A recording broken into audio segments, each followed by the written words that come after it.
महाराष्ट्र तर आता आपण बघणार आहोत मोठी न्यूज आलेली ही पीएम किसान सन्मान म्हणजे 2,000 रुपये खात्यात येणार एका क्लिकवर तर तपासा बॅलन्स। आपण आता खूप न्यूज बघितलेल्या खूप बातम्या बघितल्या त्यामुळे ही क्लिक आतापर्यंत कोणी सांगितली नव्हती। एका क्लिकवर तुमचे सर्व डिटेल किती ट्रान्झॅक्शन झाले किती पैसे शिल्लक आहेत हे एका क्लिक वर सर्वांना कळणार आहे। तर हे आपण आता बघणार आहोत या व्हिडिओच्या माध्यमातून। तर आपण बघू शकता इथे तर पीएम किसान सन्मान निधी आता 20वा हप्ता येणारच आहे लवकर। 19वा हप्ता झालेलाच आहे, 19वा हप्ता मिळालेला आहे, 19वा हप्ता आता तुम्हाला 20वा हप्त्याची वाट बघत आहात तुम्ही। तर ही काळजी आता संपणार आहे बघू शकता मित्रांनो। तर ही इन्स्टॉलमेंट आता देशभरातील कोट्यावधी शेतकरी 2,000 रुपयाची आहे पुढील हप्त्याच्या प्रतीक्षेत आहेत। मीडिया रिपोर्टनुसार पंतप्रधान नरेंद्र मोदी 18 जुलै रोजी बिहारच्या मोतीहारी पूर्व चंपारण येथे जाहीर सभेत पीएम किसान योजनेचा 20वा हप्ता जाहीर केला होता। बघा इथं मोदी सरकारने म्हणजे पंतप्रधान मोदी यांनी 18 जुलै रोजी बिहारच्या मोतीहारी चंपारण येथे जाहीर सभेत किसान योजनेचा 20वा हप्ता जाहीर केला होता। पण अजूनही अद्याप वेळ लागलेला आहे कारण आतापर्यंत कोणालाही पैसे आले नसतील। आले त्यांना मेसेज आणि या व्हिडिओ खाली कमेंट करा आणि सांगा तुम्हाला पैसे आलेत, कोणत्या जिल्ह्यातनं बोलता कोणत्या गावातनं बोलता याची सर्व डिटेल आम्हाला सांगा म्हणजे आम्हाला कळेल कोणत्या जिल्ह्यातून चालू झाले ही पीएम किसान योजना वाटप।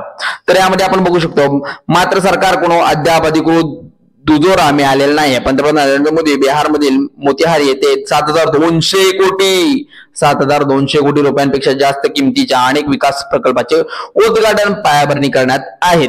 तर पीएम किसान निधी 20वा हप्ता आता इथेच आपण तेच बघणार आहोत परत एकदा 20वा हप्ता याबद्दलची माहिती आहे इथे बघा। पीएम किसान आता 2,000 रुपयाचा पुढील हप्ता 18 जुलै 2025 रोजी जाहीर केले जाण्याची शक्यता आहे। 18 जुलै 2025 पण आज झालं ना, 18 जुलै होऊन गेली, आता आज आहे 20 जुलै।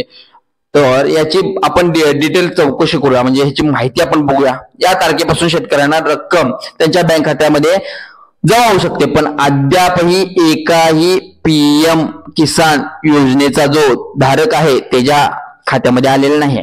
तर पीएम किसान सन्मान निधी 20वा इन्स्टॉलमेंट कधी येणार अजूनही तोच प्रश्न आपल्याला पडलेला आहे कधी येणार। तर पीएम किसान योजनेअंतर्गत दर 4 महिन्यांनी येत असतो। तर यामध्ये आपण बघूया काय विषय आहे। तर यामध्ये शेतकऱ्यांच्या खात्यामध्ये 2,000 रुपये जमा केले जातात। यापूर्वी 19वा हप्ता फेब्रुवारी 2025 मध्ये जाहीर करण्यात आला आहे।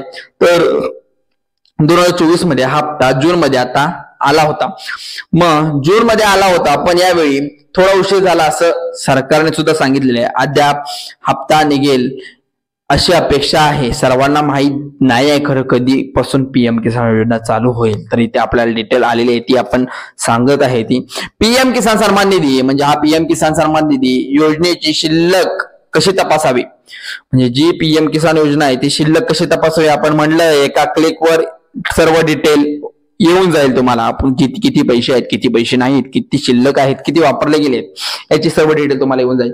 त्यामध्ये बँक खात्याचे आधार कार्ड जोडलेला असावं। तुम्हाला माहिती आहे सर्व बँक खात्यामध्ये आधार कार्ड लागतं किंवा कोणतेही खातं असेल त्यामध्ये बँक खात्याचं आधार कार्ड लागते। इथे आधार कार्ड लिंकिंग स्टेटस दिसणार आहे तुम्हाला, खाली स्टेटस असतो डीबीटी डायरेक्ट बेनिफिट ट्रान्सफर पर्याय शोधा डायरेक्ट डीबीटी तुम्हाला हे माहितच आहे सर्व। आता लाडक्या बहिणीनंतर हे माहितच झालेलं आहे डीबीटी द्वारे पैसे येतात त्यामुळे ई केवायसी पूर्ण करावी लागते। कोणत्याही याच्यामध्ये ई केवायसी पूर्ण करावी लागते केवायसी कारण की हे महत्वाचं आहे। ह्याच्याशिवाय तुमचे कुठलेही पैसे जरी कुठल्या बँकमध्ये असू दे हे येणारच नाहीत आणि त्याशिवाय अकाउंट ओपनच होत नाही। त्यामुळे ती पहिला पीएम किसान पोर्टल वरून करून घ्यायची आहे। नो योर स्टेटस वरून आधार कार्ड लिंक स्टेटस तपासायचा आहे म्हणजे आता तुमचा हा लिंक स्टेटस मोबाईल मध्ये दिसत आहे आणि सर्व माहिती एका क्लिक वर तुम्हाला मिळणार आहे। त्यामुळे तुमचं लिंक स्टेटस तपासायचं आहे। आपले नाव लाभार्थ्याची यादी आहे की नाही हे जाणून घेण्यासाठी असल्या काही स्टेप्स आपण फॉलो करणार आहे। पीएम किसान निधी पीएम किसान लाभार्थी निधींना कसे तपासावे आता कसे बघूया। तर पीएम किसान वेबसाईट उघडायची आहे। हे मोबाईलची वेबसाईट उघडली वरती तर पेमेंट्स स्टेटस टॅब खाली भारताचा नकाशा दिसणार आहे। ओके भारताचा नकाशावर आम्ही क्लिक केला आता। त्यानंतर येल्लो डॅशबोर्ड क्लिक करा, येल्लो डॅशबोर्ड येणार खाली त्यावरती पण आम्ही क्लिक केला आता। त्यानंतर ग्राम डॅशबोर्ड विभागातील संपूर्ण माहिती, तर ग्राम डॅशबोर्ड येणार, त्यानंतर इथं पण संपूर्ण माहिती तुमची येऊन जाईल. तर यानंतर आपण बघणार आहोत राज्यातील उपजिल्ह्यातील पंचायत निवडा, म्हणजे त्यामध्ये एक लिस्ट येणार आहे, त्यातली एक नाव निवडलं. चला, त्यानंतर गेट रिपोर्ट बटनावर क्लिक करा. हा, रिपोर्ट बटन आलं, क्लिक केलं तर पीएम किसान निधी या योजनेबाबत नाव तपासा. आता ही लिस्ट येणार आहे पूर्ण इथे, त्यामध्ये तुमचं नाव येऊ शकतं. तुमचं नाव सर्च जरी केलं तर तिथे येऊन जाईल.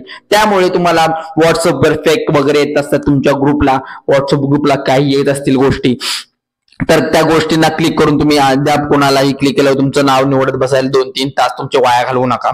त्यामुळे आम्ही सांगतो त्या स्टेप फॉलो करा. चला, जे अद्याप पीएम किसान योजनेचा सामील झालेला नाही त्यांनी काय करावे लागणार हे याची माहिती आपण सांगणार आहोत. तर आपल्या जमिनीचा पत्ता अद्याप जी माहिती आहे ती इच्छित माहिती असल्यास खालील चरणाने अनुसरून आपण ही माहिती वेबसाईटवर टाकायची आहे. म्हणजे सर्वप्रथम पीएम किसान योजना वेबसाईट ओपन करायची आहे. मुखपृष्ठावर फॉर्म्स, कॉर्नर विभागात राज्य हस्तांतर विनंतीवर क्लिक करायचं आहे. म्हणजे इथं वेबसाईट येणार, फार्मर कॉर्नर येणार आहे, त्यामध्ये क्लिक करायचं आहे इथे. त्यानंतर तुम्ही इथं नोंदणी क्रमांक टाकू शकता व तुमचं सर्व माहिती, म्हणजे इथं नोंदणी क्रमांक येणार आहे, त्यात आधार कार्ड क्रमांक येणार आहे, इथं टाकायचा आहे. त्यानंतर ओटीपी वगैरे आल्यानंतर इथं सबमिट बटन येणार, त्यावर क्लिक करायचं आहे. त्यानंतर त्यामध्ये अटी सुद्धा असणार आहेत, मी इथे आत्ताच सांगतो. आपलं नाव, शेती जमीन पुरावा, खसरा, खटावणी अपलोड करायची आहे. इथं बघू शकता तुम्ही जी काही योजना तुम्हाला आतापर्यंत आलेली आहे त्यामध्ये सर्व काही माहिती आपण या व्हिडिओच्या माध्यमातून देत असतो. तर जराही वेळ न घालवता तुम्ही स्किप करायचा नाही व्हिडिओ, कारण पुढे ढकलल्यानंतर तुम्हाला जराही माहिती कळणार नाही. त्यानंतर इथं बघू शकता बदल तपास आणि ऑनलाईन फॉर्म सबमिट करावा. हप्त्याची काही अडचण आल्यास जवळच्या सीएससी केंद्राशी किंवा कृषी विभागाशी संपर्क करायचा आहे.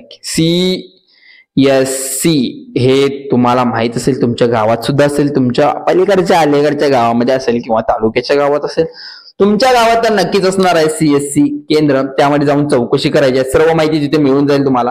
त्यानंतर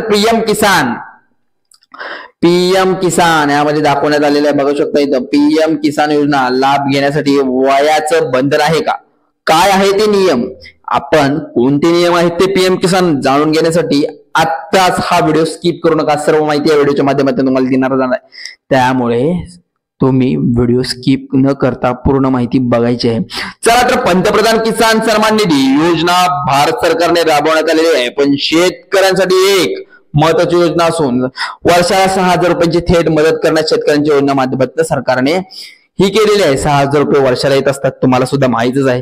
ही रक्कम बऱ्याचदा शेतकऱ्यांना अनेक अर्थाने उपयोगी ठरते, खूप उपयुक्त ठरते, कारण की शेतकऱ्यांना एवढी रक्कम म्हणजे खूप उपयुक्त ठरणारी आहे, कारण खूप काही ह्या पैशातनं शेतकरी आपल्यासाठी करत असतो. तर आतापर्यंत या योजनेचा 19 हप्ते शेतकऱ्यांच्या खात्यावर थेट जमा करण्यात आले आहेत.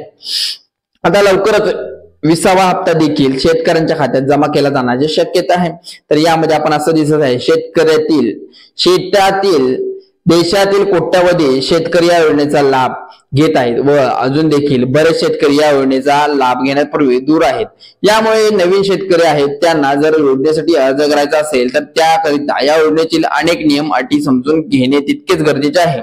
बघा, कोट्यावधी योजना लाभ घेत असलेले अजून देखील बऱ्याच शेतकऱ्यांनी लाभ घेण्यापासून दूर आहेत.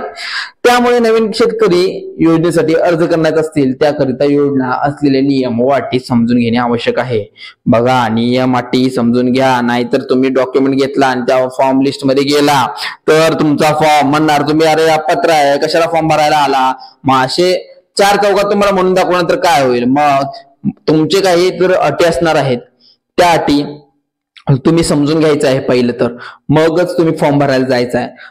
बघा, अटी पण सांगितल्यात का तर बघूया. याबद्दल बऱ्याचदा प्रश्न पडतो की योजना लाभ घेण्याकरिता वयाची मर्यादा ठरवण्यात आली आहे का, तर याबद्दलची माहिती या लेखातून बघूया. चल, लेख आहे आताच आपण केलेला तो लेख कोणता आहे. पीएम किसान योजनेचा लाभ घेण्यासाठी अनेक नियम आहेत. वयाचे बंधन काय आहे, जर तुम्हाला पीएम किसान योजनेचा लाभ घ्यायचा असेल तर नवीन अर्ज करायला लागेल. असे संबंधित व्यक्तीचे वय कमी 18 वर्ष पूर्ण असायला, बरं झालं 18 वर्ष पूर्ण असायला लागेल. यानुसार स्पष्टपणे होते की 18 वर्षाखालील जर एखाद्या व्यक्ती असेल तर त्यातील योजनेचा अर्ज येत नाही. म्हणजे सोप्या भाषेत अल्पवयीन व्यक्तीला थेट अर्ज या योजनेचा करता येत नाही. परंतु सगळ्यात महत्वाचे म्हणजेच कमाल वयापर्यंत किती असावी याबाबत कुठल्याही प्रकारची मर्यादा नाही. 18 वर्ष पूर्ण झाल्यास पुढे वय किती जरी राहिले तरी शेतकरी या योजनेसाठी अर्ज करू शकतो. बघा, 18 वर्षाच्या आत अल्पवयीन मुलांना हे करता येत नाही. त्याच्या पुढे गेल्यानंतरच त्यांना 19 वर्षानंतरच त्यांना करता येत आहे. तर इथं दुसरी स्टेप आहे, स्वतःची जमीन असणे गरजेचे महत्वाचे आहे. म्हणजे या योजनेचा फायदा घेण्यासाठी अर्जदाराच्या नावावर स्वतःची शेती योग्य जमीन असणे तितकेच गरजेचे आहे. जरी तुमच्या कुटुंबामध्ये जमीन असेल व ती तुमच्या नावावर नसेल, या योजनेचा फायदा मिळत नाही. म्हणजे समजलं का? 7/12 हा तुमच्या नावावर असावा, मगच तुम्हाला ही जमीन मिळणार आहे. त्याशिवाय ही जमीन तुम्हाला मिळणार, म्हणजे जमीन म्हणतोय हा अर्ज तुम्ही भरता येणार नाही. कारण की इथं सांगण्यात आलेलंच आहे, जर तुमच्या नावावर जमीन नसेल तर तुम्हाला ही योजनेचा फायदा मिळणार नाही. तरी तिसरी स्टेप अशी आहे की शेतकरी या योजनेपासून अपात्र, तसेच काही शेतकरी योजनेसाठी अपात्र ठरले गेले आहेत. त्यामध्ये प्रामुख्याने सरकारी नोकरी असणारे, बघा आता नियम व अटी तुम्हाला सांगत आहे. सरकारी नोकरी असणे चुकीचं आहे. आयकर भरती करत असाल तर ते सुद्धा तुम्हाला अर्ज भरता येणार नाही. इथं 10,000 पेक्षा जास्त पेन्शन घेणारे डॉक्टर, तसेच वकील किंवा अभियंते, चार्टर्ड अकाउंट म्हणजे CA यासारखे व्यावसायिक पदावर काम करत असेल तर घटनात्मक पदावर काम करत असलेले व्यक्ती योजनेतून शेतकरी असेल तरी वगळण्यात आले आहे. बघू शकता इथे. तर सर्वात महत्वाची बातमी आहे ही, जे आता सरकारी नोकरीला आहेत, जे आयकर भरतात म्हणजे जे इन्कम टॅक्स भरतात आणि 10,000 पेक्षा जास्त पेन्शन घेणारे आहेत, त्यांना वकील असू दे, शिक्षक असू दे, कोणतेही रिटायरमेंट घेतलेले व्यक्ती असू दे, सरकारी गव्हर्नमेंटचे, त्यांना योजनेचा लाभ घेता येत नाही.